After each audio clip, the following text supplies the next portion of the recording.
नमस्कार आदरणीय पालक आणि विद्यार्थी मित्रांनो, बालाजी एज्युकेअरमध्ये आपले स्वागत आहे। विद्यार्थी मित्रांनो, महाराष्ट्रातील विद्यार्थी व पालकांचे BSc नर्सिंग प्रवेश प्रक्रियेसंदर्भात अनेक प्रश्न येत आहेत।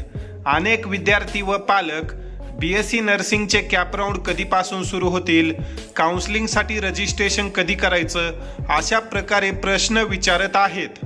MH नर्सिंग CETचा निकाल लागून खूप दिवस झाले आहेत, परंतु अद्याप महाराष्ट्र शासनाकडून काउन्सिलिंग प्रवेश प्रक्रियेसंदर्भात कोणतीच अपडेट आली नाही।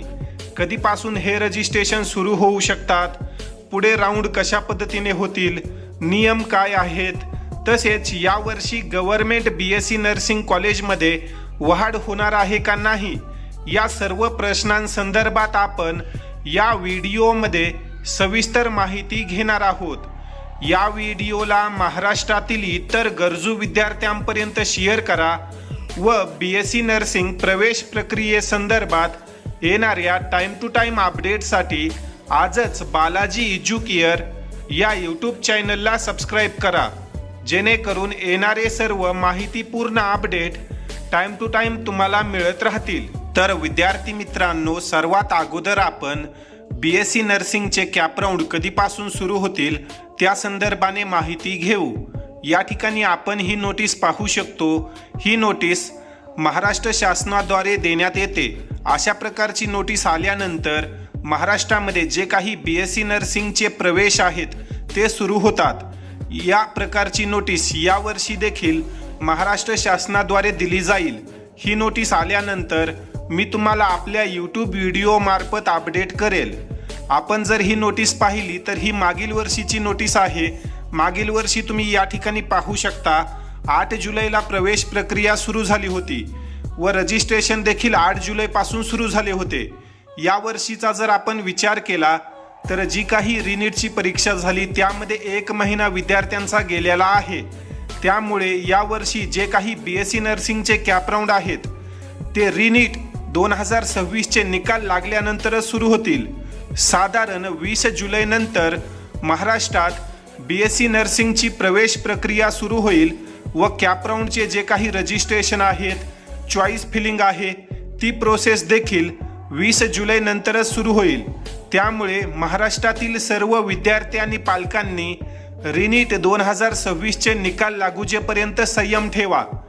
या संदर्भात अशा प्रकारे महाराष्ट्र शासनाची जी काही ऑफिशियल नोटीस आहे ती आल्यानंतर मी तुम्हाला आपल्या WhatsApp ग्रुपवर तसेच YouTube चॅनल मार्फत अपडेट करेल। त्यामुळे कोणत्याही अफवांवर विश्वास ठेवू नका। जी काही ऑथेंटिक माहिती आहे तीच माहिती फॉलो करा। राहिला विषय की यावर्षी महाराष्ट्रामध्ये नवीन BSc नर्सिंग कॉलेज सुरू होणार आहेत का, तर याचं उत्तर आहे हो।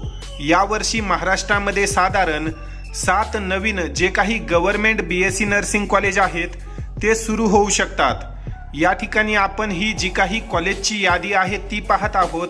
यामध्ये जर आपण पाहिलं तर महाराष्ट्रामध्ये सध्याच्या परिस्थितीला 17 गव्हर्नमेंट नर्सिंग कॉलेजेस आहेत व यावर्षी या कॉलेजेसमध्ये आणखी 7 नवीन कॉलेजेस ॲड होणार आहेत। त्यामुळे ज्या विद्यार्थ्यांना कमी पर्सेंटाईल येत आहेत, 2 ते 3 पर्सेंटाईलनं गव्हर्नमेंट BSc नर्सिंग कॉलेजचं स्वप्न राहत होतं, अशा विद्यार्थ्यांना याचा फार मोठा फायदा होईल।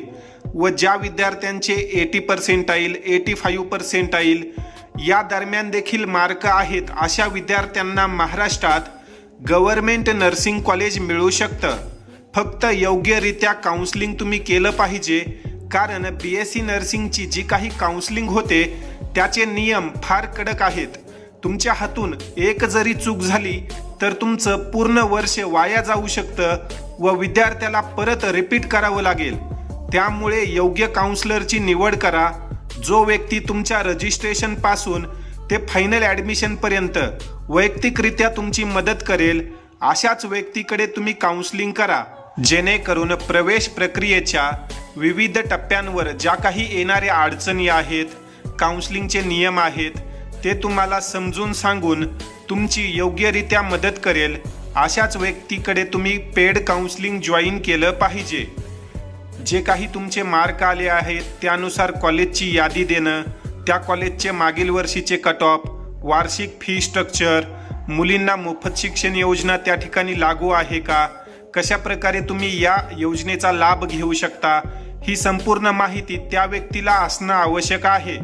त्यामुळे ज्याही व्यक्तीकडे तुम्ही काउन्सिलिंग जॉईन करणार आहात त्या व्यक्तीकडे ही संपूर्ण चौकशी तुम्ही करा.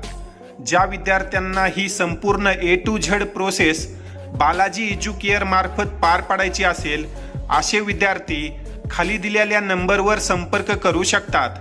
99 60 42 66 95 हा माझा वैयक्तिक नंबर आहे. जर तुम्हाला कॉलवर चर्चा करायची असेल तर तुम्ही कॉल करून प्रवेश प्रक्रियेसंदर्भात व पेड काउन्सिलिंग संदर्भात अधिक माहिती घेऊ शकता. आमच्याकडे पेड काउन्सिलिंगमध्ये नोंदणी केल्यानंतर तुमच्या रजिस्ट्रेशनपासून ते मार्कनुसार योग्य कॉलेज मिळेपर्यंत पूर्ण तुमची प्रोसेस वैयक्तिकरित्या बालाजी एज्युकेअर मार्फत पार पाडून दिली जाते. तुम्हाला कोणत्या नेट कॅफेवर जाऊन धावपळ करण्याची गरज नाही किंवा इतर कोणत्या व्यक्तीला माहिती विचारण्याची गरज पडणार नाही, एवढी खात्री आम्ही तुम्हाला देऊ शकतो. तर जास्त विचार न करता ज्याही विद्यार्थ्यांना आमच्या काउन्सिलिंग सेवेचे लाभ घेण्याची इच्छा आहे अशा विद्यार्थ्यांनी दिलेल्या नंबरवर संपर्क करून आजच आपली नाव नोंदणी करा आणि प्रवेश प्रक्रियेसंदर्भात निश्चिंत रहा. या ठिकाणी आपण या व्हिडिओमध्ये थांबूया. धन्यवाद.